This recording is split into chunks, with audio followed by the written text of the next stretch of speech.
Everyone, welcome to back my YouTube channel. आज के इस वीडियो के अंतर्गत हम कृषि एग्रीकल्चर वाला टॉपिक है क्लास 10th का, उसके बारे में अध्ययन करेंगे। देखो, इस टॉपिक के तहत हम एग्रीकल्चर वाला इससे पहले हम 3 वीडियो पढ़ चुके हैं, एक एक का अध्ययन करें। सारा टॉपिक मुझे लगता है कि अगस्त से पूरी ज्योग्राफी निपटा देंगे हम। उसके बाद में मैं इकोनॉमिक्स स्टार्ट करूंगा। तो देखो, इस वीडियो को जितना हो सके अपने दोस्तों के साथ शेयर जरूर करना। आज के इस वीडियो के अंदर हम किसकी बात करेंगे? कृषि की बात करेंगे। कृषि यानी एग्रीकल्चर की बात करेंगे। एग्रीकल्चर, देखो अपना ये चैप्टर नंबर 4 है, ध्यान रखना। Chapter number 4। देखो होती क्या है एग्रीकल्चर, कृषि के बारे में। यानी जो भूमि होती है अपनी, खेत होता है, उसमें जुताई का फसल यानी जुताई कर फसल का उत्पादन करना ही होता है। निराई गुड़ाई करके फसल का उत्पादन करना, इसके साथ पशुपालन करना भी ये एक प्रकार की कला है। इसे क्या कहा जाता है? कृषि कहा जाता है। अब कृषि पर आधारित कुछ उद्योग भी होंगे। कृषि पर आधारित, पहली बात तो हम इन सब के बारे में पढ़ने से पहले कुछ मैं फैक्ट बता रहा हूँ आपको, महत्वपूर्ण फैक्ट, उनके बारे में जानकारी जानना बहुत जरूरी होता है। देखो, हमने नाम लिखा है कृषि। कृषि है क्या? सबसे पहले आपको लिखनी है कुछ आर्थिक क्रिया। कृषि एक आर्थिक क्रिया है। क्या है? आर्थिक क्रिया। देखो, आर्थिक क्रिया किसे कहते हैं? आर्थिक क्रिया किसे कहते हैं? सुनना कि मानव को, किसको? मानव को अपने जीवन निर्वाह के लिए, किसके लिए? जीवन निर्वाह के लिए, एक किसी भी कार्य करने के लिए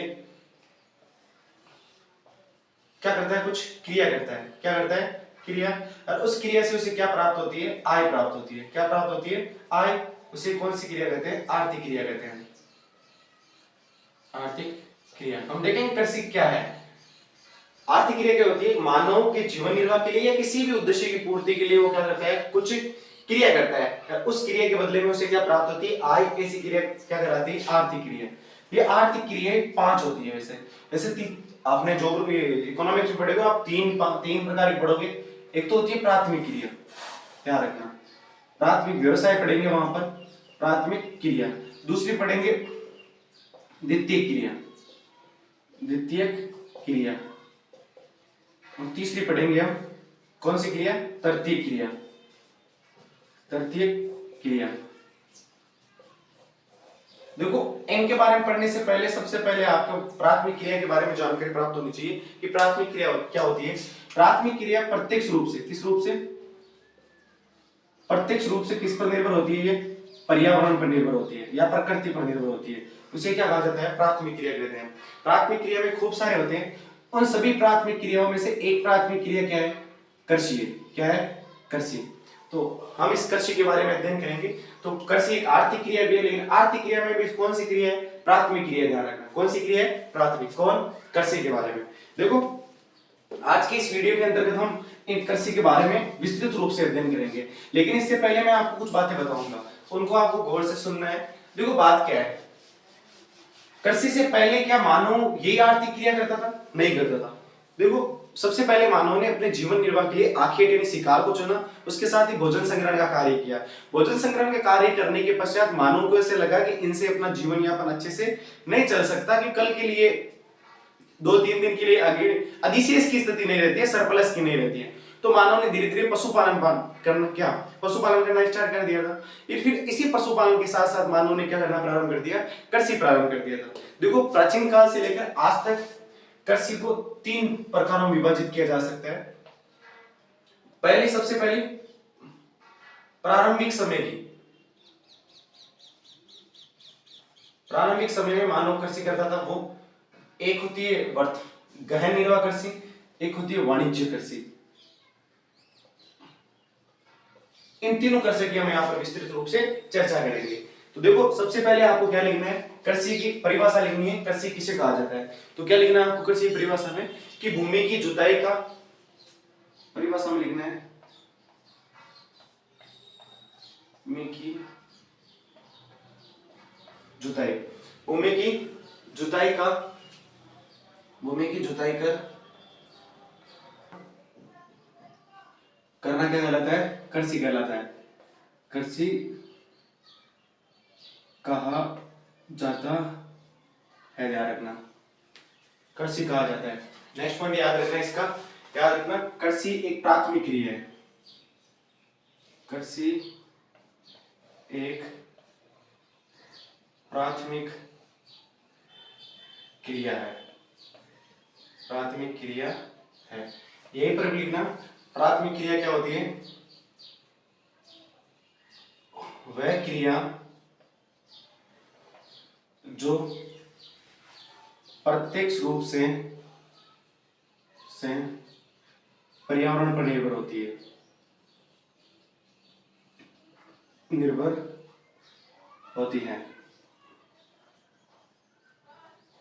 कौन कौन सी है? खूब सारी इसके अंतर्गत आ जाएगा।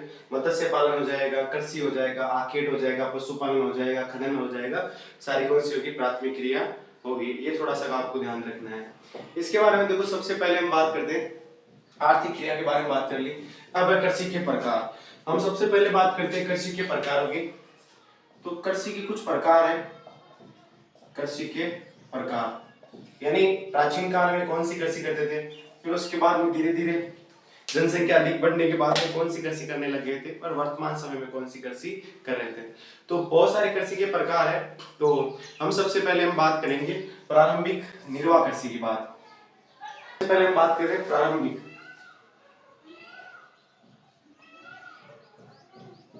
जीवन निर्वाह कृषि।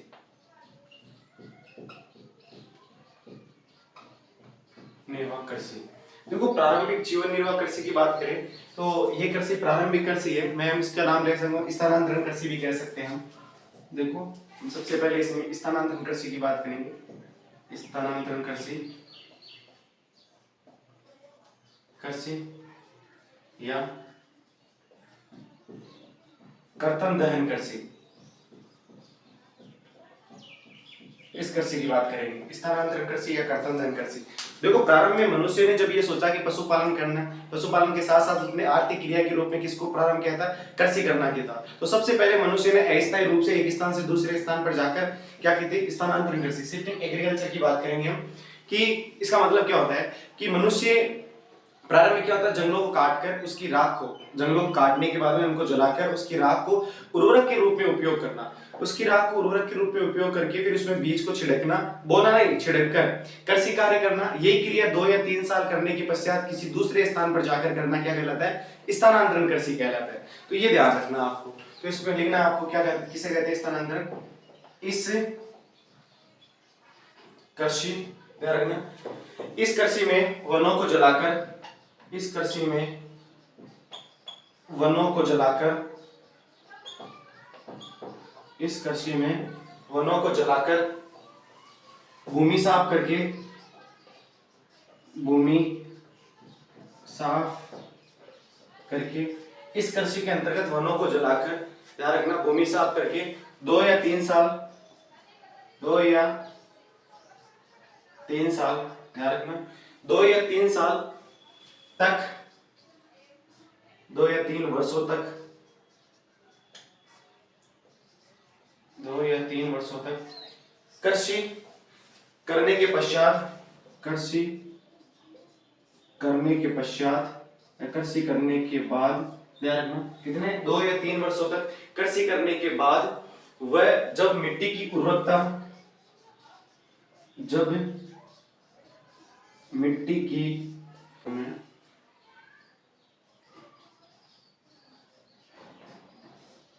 उर्वरकता समाप्त हो जाती है,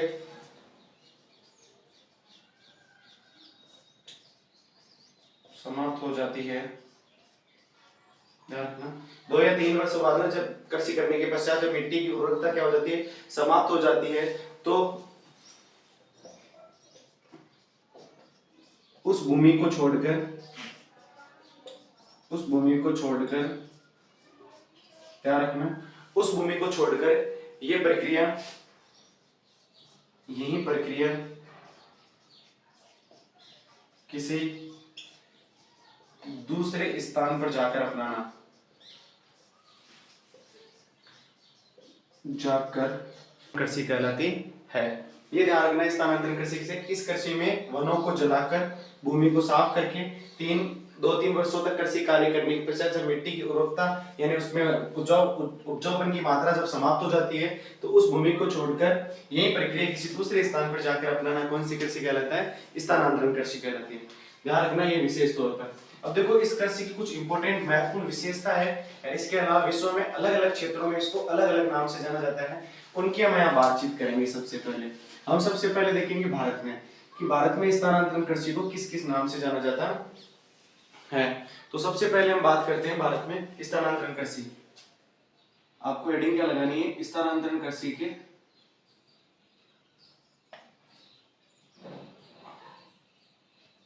विभिन्न क्षेत्रों में, स्थानांतरण कृषि को विभिन्न क्षेत्रों में अलग अलग नाम से जाना जाता है, अलग अलग नाम से जाना जाता है। कौन कौन से क्षेत्र में, जैसे सबसे पहले हम बात करें उत्तरी पूर्वी भारत। उत्तरी पूर्वी भारत में इसको किसके नाम से जाना जाता है, झुमिंग के नाम से। किसके नाम से, झुमिंग या झूम के नाम से जाना जाता है। इसके अलावा उत्तर प्रदेश के उत्तरी पश्चिमी क्षेत्र में भी इसको झूम के नाम से जाना जाता है। दूसरा मणिपुर में इसको, ये भी उत्तरी पूर्वी राज्य है लेकिन मणिपुर में इसको अलग नाम से जाना जाता है, पामलू के नाम से जाना जाता है, ध्यान रखना, मणिपुर में इसको पामलू के नाम से जाना जाता है। तीसरा याद रखना, छत्तीसगढ़ में, छत्तीसगढ़ के बस्तर जिले में वह अंडमान व निकोबार में, अंडमान व निकोबार में इसको किसके नाम से जाना जाता है, दीपा के नाम से जाना जाता है, ध्यान रखना, किसके नाम से जाना जाता है, दीपा के नाम से जाना जाता है। चौथी बात करते हैं हम इसके बारे में, पश्चिमी घाट में इसको कुमारी के नाम से जाना जाता है।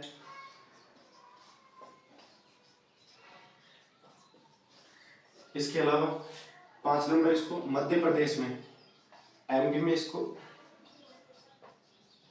दहिया, एमपी में इसको किसके नाम से जाना जाता है, दहिया वेबर के नाम से जाना जाता है।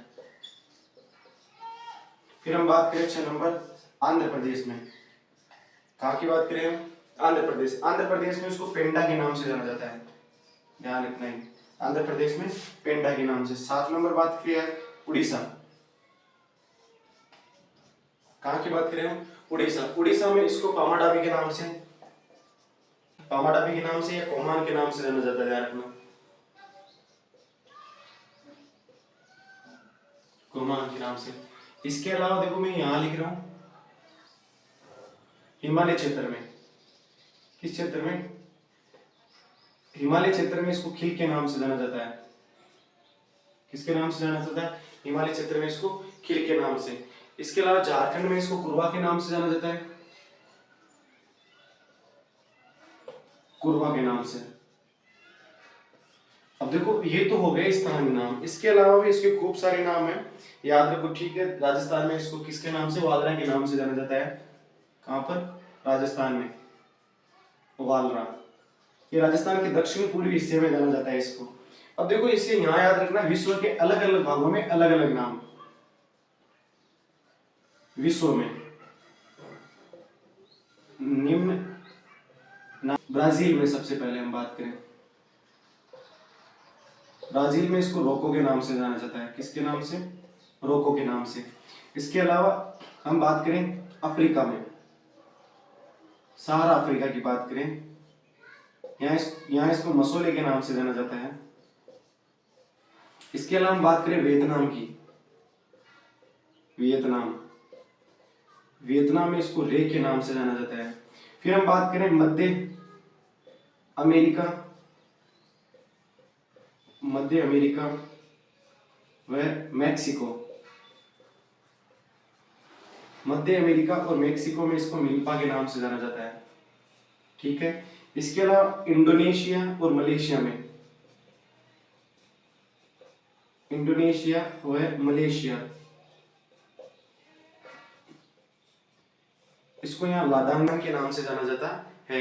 इसके अलावा बहुत सारे क्षेत्र है, जैसे वेनेजुएला है, वेनेजुएला में इसको अलग नाम से कोनुको के नाम से जाना जाता है।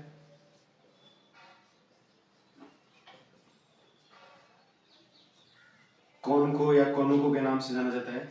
ये सारे नाम आपको याद रखने हैं। वापस बता देता हूं मैं सारे के सारे नाम कि स्थानांतरण कृषि को विभिन्न क्षेत्रों में अलग अलग नाम से जाना जाता है। वो नाम कौन कौन से, सबसे पहले हम बात करें कौन से क्षेत्र? उत्तरी पूर्वी भारत में इसको झुमिंग या झूम के नाम से, मणिपुर में इसको पामरू के नाम से, छत्तीसगढ़ के बस्तर जिले में और अंडमान निकोबार द्वीप समूह में इसको दीपा के नाम से, पश्चिमी घाट को इसको कुमारी के नाम से जाना जाता है, एमपी में इसको दैया या वेबर के नाम से, आंध्र प्रदेश में इसको पेंडा के नाम से जाना जाता है, उड़ीसा में इसको पामाडाबी या कोमान के नाम से जाना जाता है, हिमालय क्षेत्र में इसको खिल के नाम से, झारखंड में कुरवा के नाम से, राजस्थान में, दक्षिणी पूर्वी राजस्थान में इसको वालरा के नाम से जाना जाता है, ध्यान रखना, दक्षिणी पूर्वी हाड़ौती के क्षेत्र और दक्षिणी।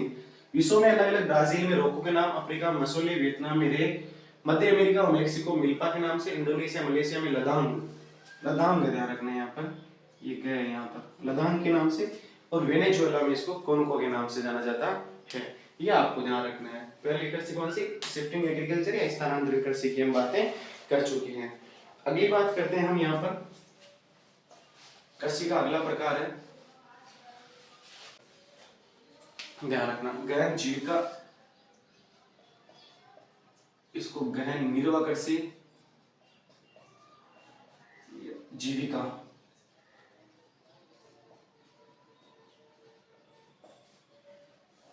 देखो इस कृषि क्या होती है, इसमें खेतों का आकार छोटा होता है, जनसंख्या घनत्व अधिक होता है, इसीलिए श्रम भी अधिक होता है, मानव श्रम की अत्यधिक होता है, पूंजी की आवश्यकता कम होती है, मशीनों का उपयोग इसमें बिल्कुल भी नहीं किया जाता है।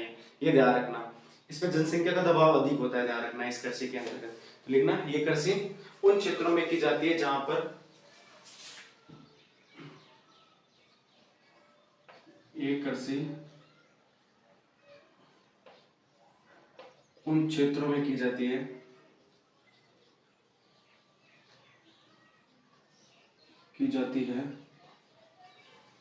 ये कृषि उन क्षेत्रों में की जाती है जहां भूमि पर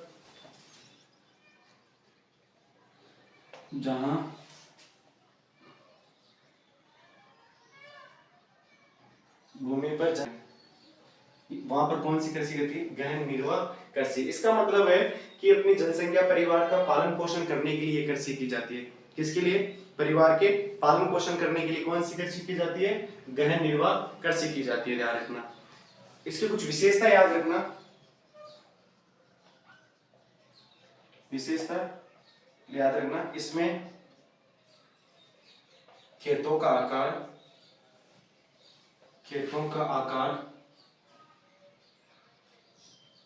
छोटा होता है। इसमें खेतों का आकार कैसा होता है? छोटा होता है। पहली विशेषता ये याद रखना। दूसरी, इसमें गहन श्रम की आवश्यकता होती है। इसमें आवश्यकता होती है, इसमें गहन श्रम की आवश्यकता होती है। अगला क्या याद रखना? इसमें गहन भूमि उपयोग होता है। इसमें गहन भूमि उपयोग होता है, यानी फसल का उत्पादन अत्यधिक किया जाता है इस कृषि के अंतर्गत, ध्यान रखना। इसमें रासायनिक खाद व सिंचाई का अधिक उपयोग किया जाता है। इसमें रासायनिक खाद व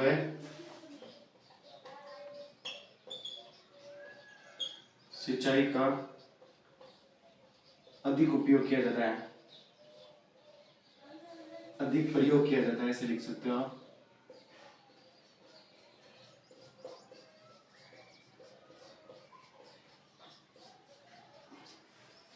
अधिक प्रयोग किया जाता है इसके अंतर्गत, ध्यान रखना, नोट लगा कर लिखना। ये कृषि सबसे ज्यादा लिखना ही है, नोट लगा कर लिखना। कौन सी? गहन निर्वाह कृषि। उत्तर प्रदेश और बिहार में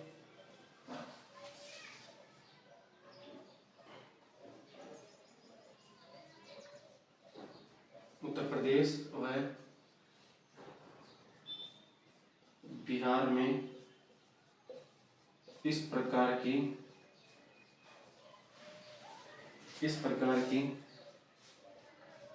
कृषि सर्वाधिक की जाती है,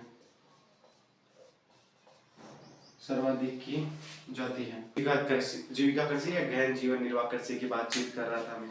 तो ये कुछ बातें याद रखना है इसकी। तो क्या मतलब है कि ये कृषि उन क्षेत्रों में की जाती है जहां भूमि पर जनसंख्या का दबाव अधिक होता है। तात्पर्य क्या होता है कि इनके पास में खेतों का आकार क्या होता है, छोटा होता है। छोटे होने की बहुत सारी वजह हो सकती है। इनके पास क्या खेतों का आकार छोटा होता है, क्यों? क्योंकि पीढ़ी दर पीढ़ी क्या हो रही है, पीढ़ी जमीन क्या हो रही है, कम होती जा रही है। यानी जितनी जमीन आपके दादाजी के पास थी, क्या उतनी जमीन अभी आपके पास में है? नहीं है। तो खेतों का आकार छोटा होता है, परिवार के सभी सदस्यों का पालन पोषण करता। मैं क्या कर रहा हूँ, खेतों का आकार छोटा होता है, परिवार के सभी सदस्यों की जाती है यहाँ गृह निर्वाह